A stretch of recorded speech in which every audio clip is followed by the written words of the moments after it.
There's no place like the Cube. Family, it's your favorite queer radio personality, Anna Deshawn here, and it is March, which means it's Women's History Month, and that means we got to queer it out. I'm here with your favorite queer historian, Amanda. What's going on, Amanda? Hello. Very excited about today's episode because I know that you love this person as much as I do. I really do. I got mad respect, okay, for Ma Rainey. That is who we are digging into this week. She was before Bessie Smith, okay? She is the mother of the blues. Ma Rainey is that girl, okay? And you may have seen the movies, but let me tell you, nothing is better than hearing it from Amanda. Understand? So, Amanda, let's start in the beginning. Where is Ma Rainey from? I don't even know anybody knows, but you anybody knows, you know, because I feel like the year is confusing. People, there's some questions, but let's start in the beginning. She was either born in Columbus, Georgia in 1886, April 26th, 1886. That is the birthday that Ma Rainey claimed for herself. Oh, okay. There is also census data that indicates she was actually born in September of 1882 in Russell County, Alabama, which is where her parents were from. So she was born between 1882 and 1886 in Alabama or Georgia. Okay, just maybe 4 years and maybe two different states. Yeah. Which, and for the context of this time, it is not really that uncommon to really not know, right? Because Black people weren't seen as fully human. Our records were not really kept up to date unless the slave owner had a reason to really be thorough about his books. So this is not uncommon. But my goodness, 4 years and two states is quite different. But maybe well, she was only born 20 some odd years after the end of the Civil War, so yeah, there weren't great records. So, but she claimed April 26th, 1886 and Columbus, Georgia as her birthplace, so let's go with that. Let's go with Georgia. Let's do it. She had somewhere between 3 and 5 siblings. We know of 3, 2 brothers and a sister. It is possible there were 2 other siblings who either aren't in the historical record or died in infancy or childhood, unclear. But she was one of several siblings. You'll often see her name listed as Gertrude Melissa Nix Pridgett, but Melissa Nix is actually probably her sister's name. Again, records in the late 19th century, especially for Black families, a little confusing and spotty. So this is what we know.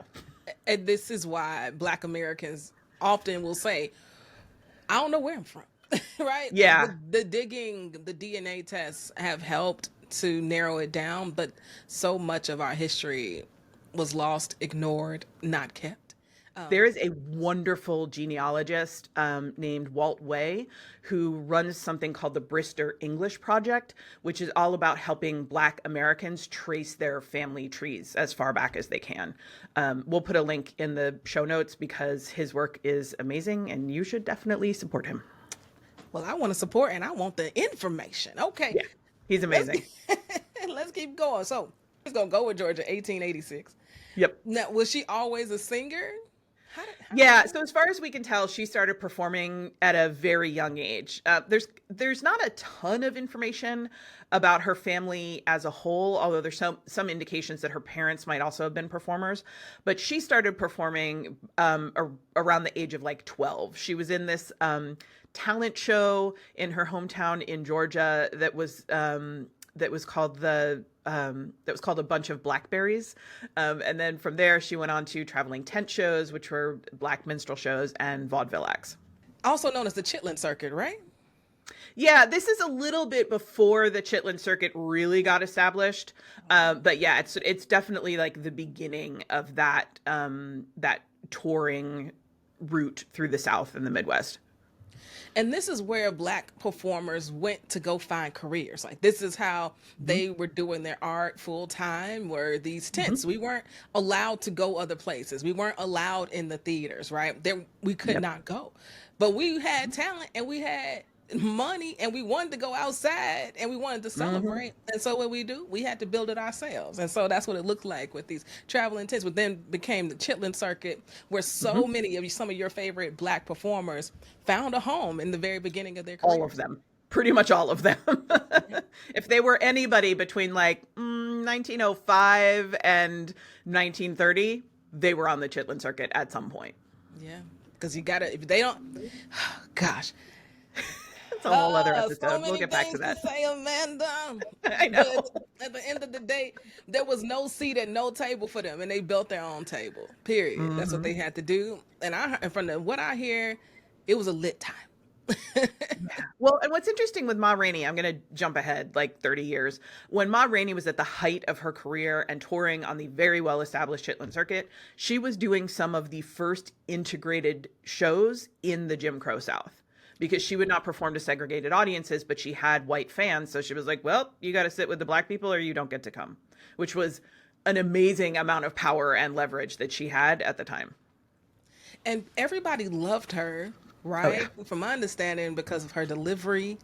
I mean, she had the gold teeth. She had these dresses that were just draped in like, she was an icon. She was shimmering all over the place, right? I mean, she put on a show. She did. And what's interesting about Ma Rainey, so she got married when she was around 18. She was 18 to her early 20s, depending on what year she was actually born. But she married a performer who went by Pa Rainey, who was like 10 or 12 years her senior. And so that's how she became Ma Rainey, as opposed to Miss Gertrude or Madam Gertrude, which is sort of how she'd been performing before. And so they started performing together, and she very quickly eclipsed like not only her husband, but all of the other people in the troops that she was part of. Like she and her husband were part of this company called the Rabbit's Foot Company, which was a hugely popular black minstrel show. And she was sort of like support when they first got married. And very quickly people were like, can we just hear her sing? Because she's great. Which absolutely killed Pa Rainey's ego. Okay. This is my favorite. In 1914, they'd been married for about 10 years at that point. They were still performing together. They were with a group called Tolliver Circus and Music Extravaganza. And they were billed as Rainey and Rainey, the assassinators of the blues. And I just want that on a business card. The assassinators of the blues? Yes. I don't know if that's good or bad, but I feel like it's good in this context. In this context. But that was sort of like the end of them performing together, because after that, people were like, we really just only care about Ma Rainey. So Ma and Pa Rainey split in 1916. And then Pa Rainey actually died in 1920. Wow. But that's where the name came from. She got married to Pa Rainey. They started performing together for many years. And then she just stuck with Ma Rainey. That's how she was known, and that's what she stuck with, right? Yeah, I mean, it was her married name for, I don't know, 12 years, 14 years, something like that. So she was not about to give it up, because she had started to build all of this, notoriety and popularity. So she wasn't going to change her name. He could go be something else if he wanted to, I guess, but she wasn't about to change hers. No, she was good. And what I think is really interesting about Ma Rainey is that she really took care of her people, right?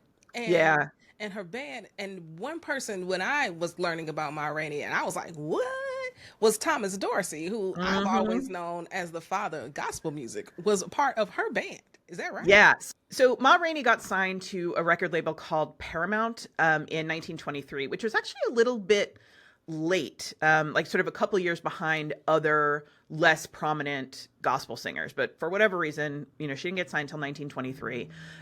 She went and recorded her first couple of albums in Chicago, and then she went out on tour. And this is at the absolute height of the Chitlin circuit.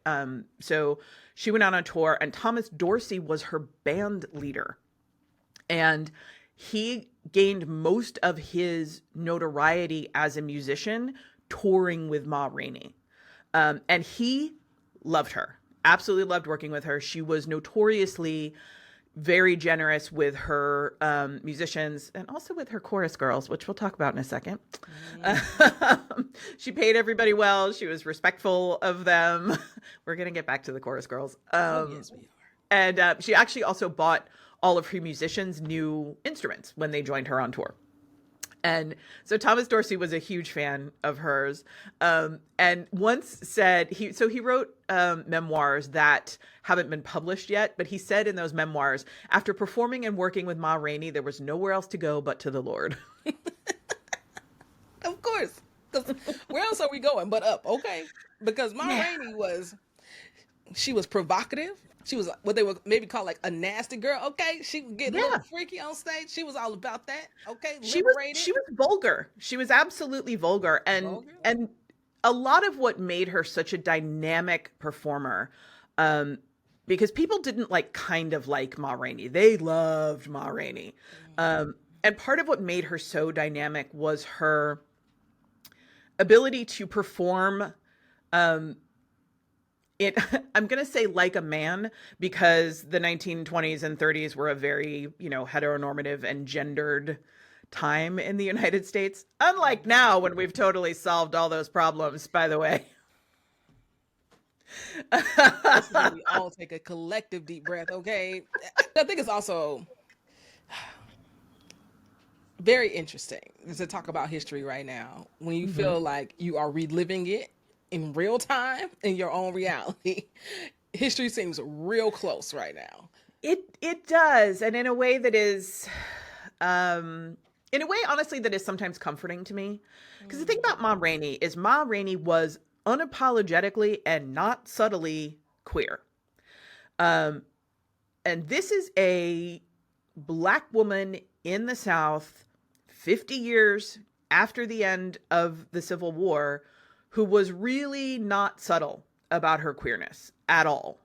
And that wasn't really a mark against her, right? Like, that was part of her act. The fact that she, the fact that she embraced her sexuality. Angela Davis actually wrote this really great book called Blues Legacies and Black Feminism, where she talks about,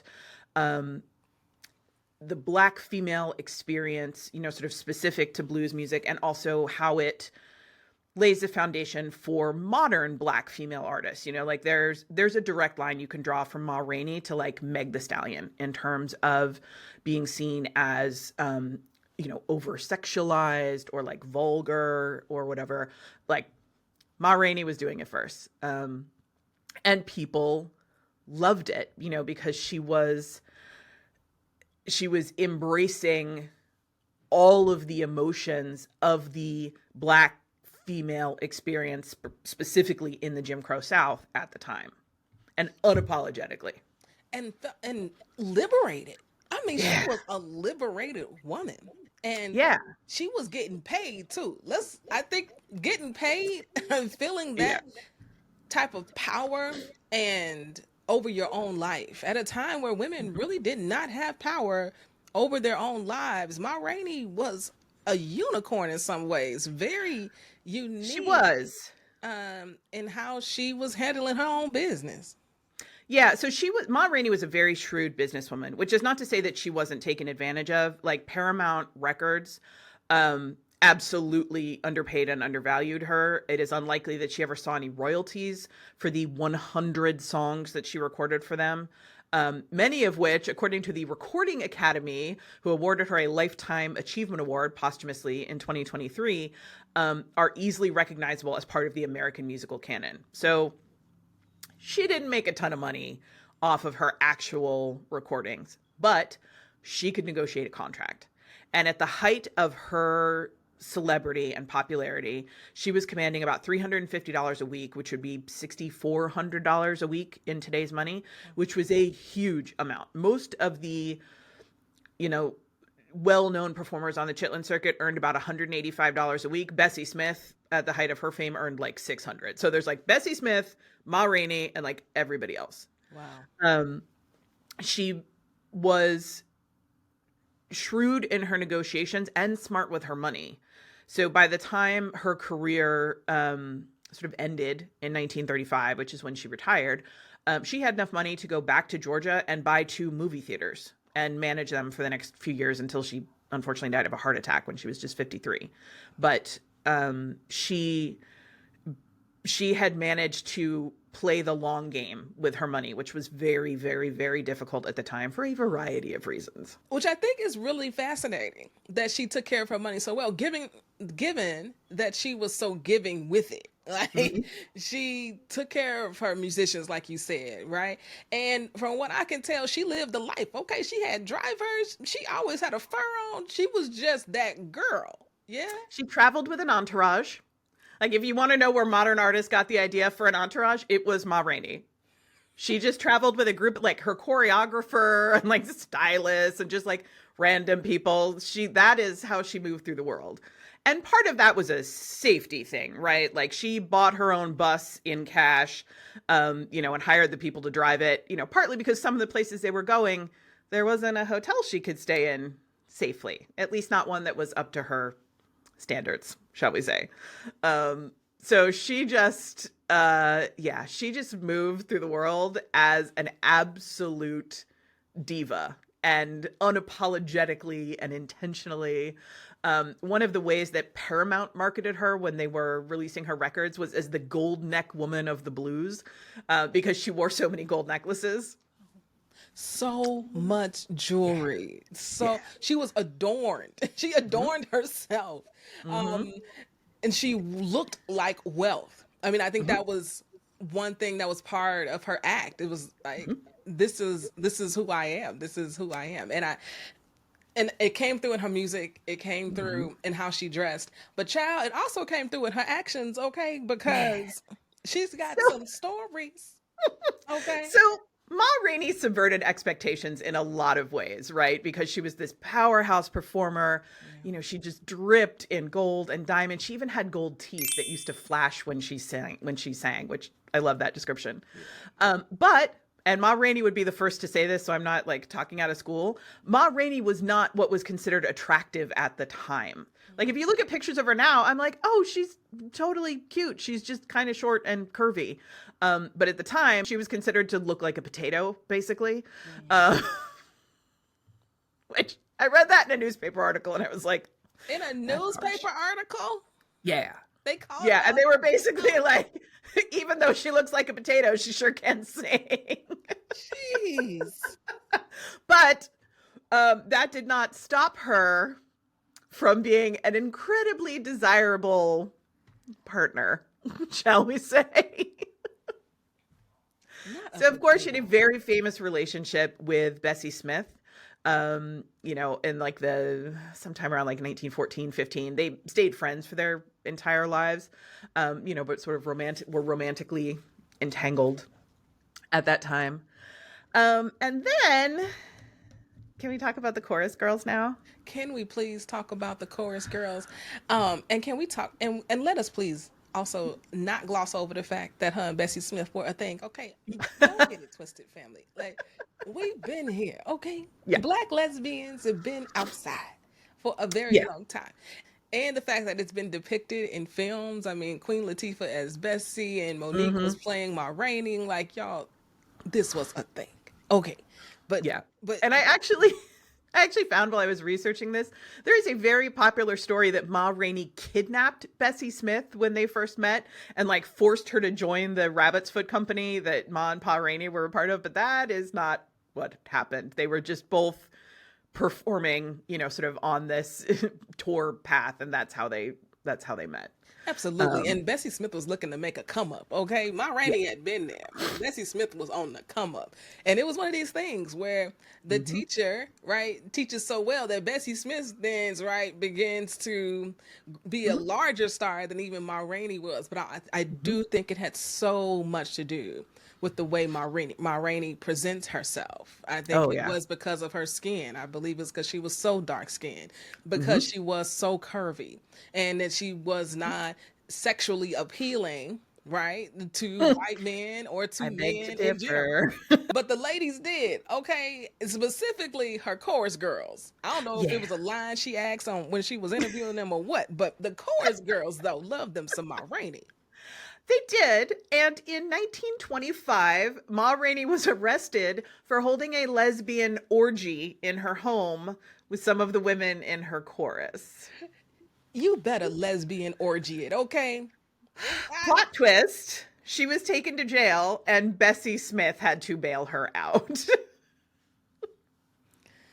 The shenanigans. Now, I want to know who tipped off the popo. Okay, I want to know. I know, right? Like, come on. Who was mad? Who was mad? Okay, You know that was a neighbor. You know that was like a nosy neighbor. You just know. or a jealous boyfriend. Okay, because Yeah, that's true. That's true. Ma Rainey was we actually think Ma Rainey got remarried at some point in the 20s, but there really isn't any documentation around it. We don't know anything about that second husband.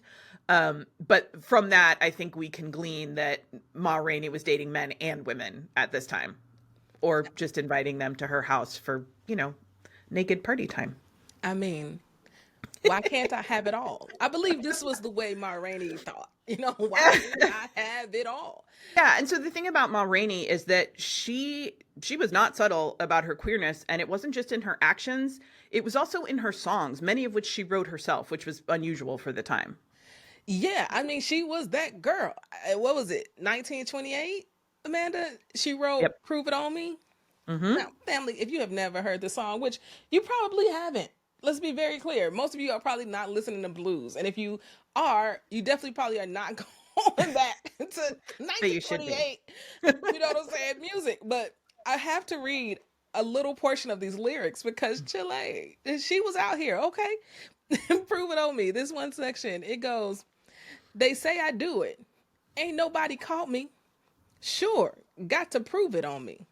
Went out last night with a crowd of my friends. They must have been women, because I don't like no men. Yo, it don't get no more black and white than Relatable. those lyrics right there. Well, and the best part, the absolute best part is, even if you wanted to make the argument that, like, well, in most of her songs, she's like being a little subtle and like maybe that's not what it's meant, or like certainly people didn't support that. The marketing poster for Prove It On Me, when Paramount released it, was a drawing of Ma Rainey in a 3-piece suit, like a skirt suit, but still a 3-piece suit with a fedora, chatting up 2 young women while a police officer looked on in the background. That was the marketing poster for this song. Yes. And can I say, at one point when I was doing research about Gladys Bentley, that song is often attributed to Gladys Bentley and not Ma Rainey. Mm-hmm. And I have to think at some point they had to have met. Like at some point they had to have crossed paths, being these 2 big stars who were black, who were women, who were also lesbian out here out loud with money. Like we talk about the 1% today, they were like the 0.25%. They really were. Of black women out here making music that actually talked about being with women. Yeah. And so it was often rumored that that Ma Rainey didn't tour north of Virginia, which is actually not true, because she toured in New York at least twice, and specifically in Harlem. So that is where she would have met Gladys Bentley. And she was a household name. Like, her records sold all over the country. So even if they didn't meet, which if I had to guess, I would say that they probably did in Harlem at some point. But even if they hadn't, Gladys Bentley would have been absolutely familiar, like, with her music, her vibe, her everything. So that's the book. Yeah, they're absolutely in the same We need the circles. When Ma Rainey met Gladys Bentley. Like, we just need to, in that moment. Somebody write that historical fiction novel and I will read it immediately. You understand? Read it. Do a podcast. Okay, I'll produce that. I mean, just something. Graphic novel. We need a graphic novel. That's what we need. Oh my gosh. The gold jewels alone will make the graphic novel just pop. I think. And the reason I also bring that up is because so often we learn these stories without the full context of what was going on in the rest of the world. And we are also talking about the Harlem Renaissance, right? This is where Gladys Bentley was in Harlem. But Ma Rainey was down south in Georgia, right, doing her thing. And we can't also forget the people who were out in California and in LA, right? Who were in Hollywood. There was Black Hollywood happening at the same time. And there were all of these movements that were happening where Black folks were looking to advance, right? And take care of themselves and make a living doing their art, when the world, when the country, when the state, right, Yeah. did not see them as fully human. And yet Yeah. all And this this was magic was happening.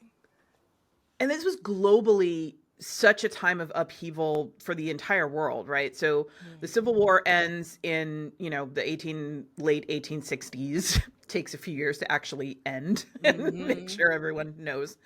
And we go straight from that into the ramp up to World War I, which is followed by the Roaring Twenties, and then it all sort of comes to this crashing halt in the 1930s with the Great Depression and the lead up to the Second World War. So all of this was happening at the time that Ma Rainey and her contemporaries were out and like making this amazing music, inventing entirely new musical forms that would endure, for centuries. And it's just crazy to take a step back and sort of look at what was happening, not just in the country broadly, but in the world overall, that all of this was happening at the same time. Absolutely. And those pieces about what was happening in the world directly impacted their art, right? I think such a big part of Ma Rainey's story was that the Great Depression hit, and we already know what happens to the most marginalized among us. They get hit and hurt the worst, and they often Yeah. get hit and hurt first. And Ma Rainey really just fell off the face of the planet, didn't she? She really did. So she got fired from Paramount in 1928 because her style of blues, which we now call classic blues because she pretty much invented it. She perfected it. She didn't invent it. Her style of blues was sort of like falling out of popularity as people became more interested in, especially in swing. So she got fired from Paramount. She kept touring for a few more years, but at sort of a diminished level of fabulousness. You know what I mean? Like she no longer had like the 20-person entourage and like the private, bus and all that. And then she ended up retiring from music in 1935. But because she had been a shrewd businesswoman and had managed to play the long game with her money, she could retire back to Columbus, Georgia, where she bought a couple of movie theaters and then managed them for the next 4 years. And then she actually had a heart attack when she was just 52. So she died in 1939. Wow. And one of the reasons I understand that Paramount dropped her too was just that she was unwavering. She was not interested in singing blues a different way. She wasn't interested in adapting her style to whatever people wanted to listen to then. She was like, this is me. This is how I sing. This is my music. And she was unapologetic about that. And I think what a travesty that after she did that, she became this businesswoman, bought these 2 movie theaters, and then she just suddenly passes away. Yeah. And she really did just sort of like fall out of history, if not for, performers, especially like Bessie Smith, who kept her name alive, and then other performers carried her name forward, even all the way up to Janis Joplin, who credited a lot of her style, her vocal style, to Ma Rainey's very distinct, sort of like deep, gravelly, dynamic voice. And that is the only reason that like her name recognition survived long enough. I think for people, especially August Wilson, when he wrote Ma Rainey's Black Bottom, to start to pull her story kind of out of the ash pile of history. That's right. That's right. It was everybody else who made sure that we never forgot who Ma Rainey was to music, to culture. Yes. And we thank them for that, because I think she would have been lost. And I'm sure that there are other people we don't know who have been lost, who were a part of that time, whose stories and names weren't uplifted. And this is why we are here, Amanda. This is why we are doing this series. One of the reasons is because we want to make sure nobody forgets that we have always been here. Yeah. And unapologetically here. Like, Ma Rainey was not in the closet as a bisexual woman. She just wasn't. And most people were not like looking the other way and sort of like subtly ignoring it because they liked her music. Like everybody knew what Ma Rainey was about, including Paramount when they marketed her songs. And I think that part is so important too, because she was a Black person. She was a Black woman. She was an entertainer. She lived in the Jim Crow South. You know, we're talking about like, you know, 1902 to like 1935 for her, you know, for her like heyday. And that's major, that she was just completely, absolutely, unapologetically herself for that entire time period, and people loved her for it. They didn't ignore it and like everything else. They loved the whole Ma Rainey, which included her queerness. Come on. So family, if you're watching this and you've ever felt insecure, maybe unsure, Chile, tap into your Ma Rainey energy. That's what we need. We need some Ma Rainey energy around here. And remember that you are beautifully, wonderfully made. That you, however you want to show up, child, either they with it or they not, and we still gonna be okay. I feel like that's the energy Ma Rainey had.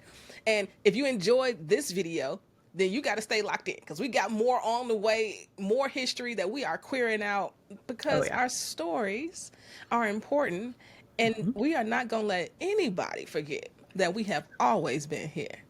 So yeah, so stay locked in with me and Amanda right here in March for Women's History Month, where we are what? Queering it out.